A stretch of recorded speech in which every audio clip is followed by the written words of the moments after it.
So the board has been around for quite a while.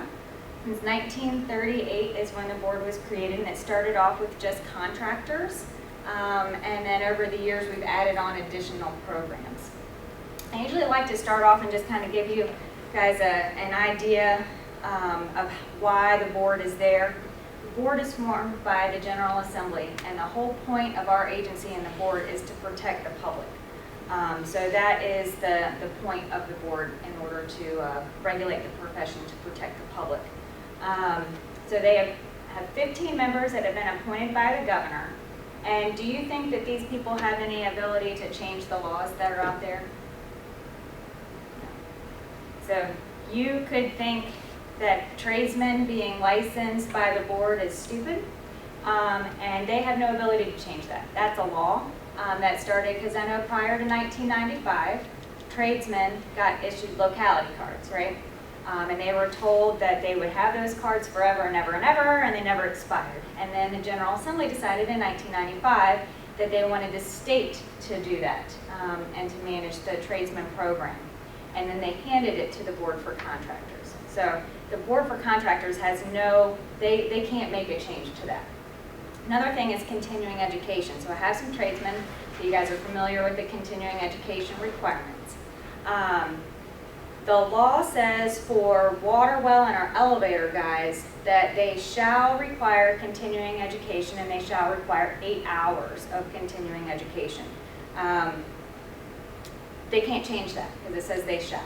But in the code, it says for tradesmen that the board may require continuing education. It doesn't say how many hours, it doesn't say that they have to. So in about 2007, the board decided they wanted to require continuing education. About 2 years ago, the board chose or looked to try to remove that requirement, and after many public comments and hearings and stuff, they decided to keep it. So tradesmen still have to take continuing education, but they did look at that because it's within their power. Board members do not get paid. So these members that are up here, these are the current board members. They have to fill all these slots, like a plumbing contractor, elevator contractor, Class A contractor. They have to fill all of those slots, and they don't get paid to come. These guys spend a lot of their time doing work for the Board for Contractors. This board meets every 6 weeks, where we have some other programs, like I have the Polygraph Advisory Board that meets maybe 3 times a year for maybe an hour or 2.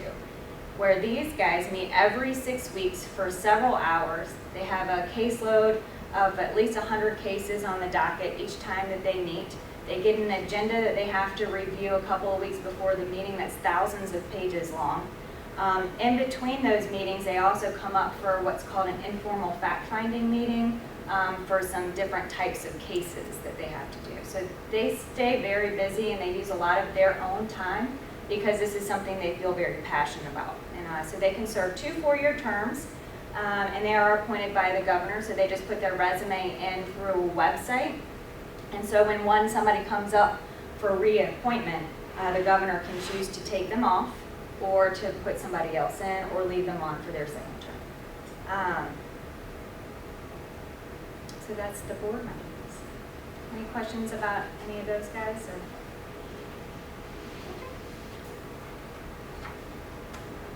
Margaret, you want to go over some of the case statistics? Sure. As Mandy spoke about, the board meets every 6 weeks to hear hundreds of cases. Since 2003, they have heard over 9,000 cases. As you can see, 5,800 of disciplinary. That means they violated a prohibited act. Licensing, if there's any adverse financial history or criminal history that has to be approved by the board will review it and determine if it is approved to be licensed or denied. In the recovery fund, there's about 1,600 cases that they've heard from the recovery fund since 2003. Are you all familiar with the recovery fund? Yes? Okay, because you all pay into it as licensed contractors. And so, you guys are maxed out. So if you've had your license for a while, a couple of years ago, you had like an assessment that you got hit with in the middle of a renewal cycle or something. But the max that you guys can pay is $50 every 2 years, and you guys pay that as a part of your renewal fee.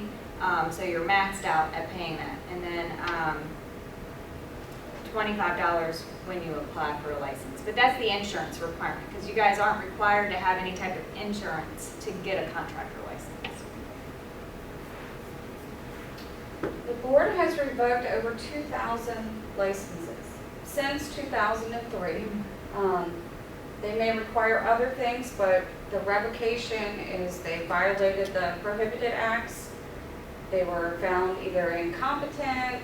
There's several items that they can be found and have their license revoked.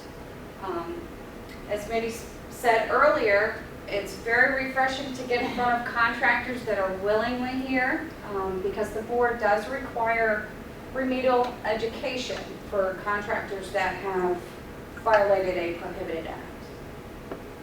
And they're not always happy. And you can see they've had over 1,600 licensing cases. They've only denied a little over 200. So that's not very many. That's pretty good odds. They do have some conditional licenses.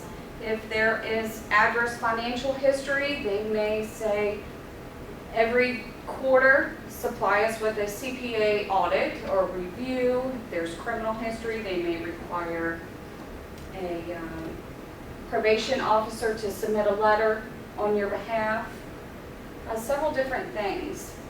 Now the fines, if you do go before the board, you will be fined for whichever violation you have committed, and along with the remedial education. But the fines, we do not get to keep the fines.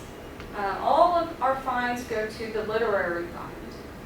It's a little bit of conflict of interest if we got to fine you and keep the money.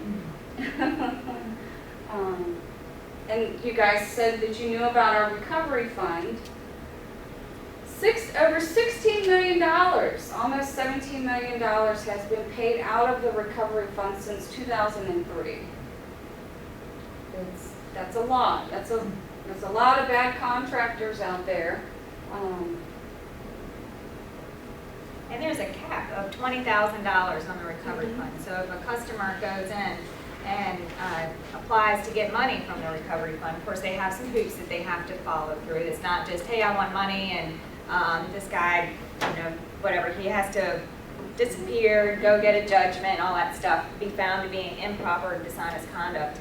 And then they can get $20,000. So if somebody were to lose $50,000 and the person disappears or goes bankrupt or something, they can only get $20,000 back from the recovery fund.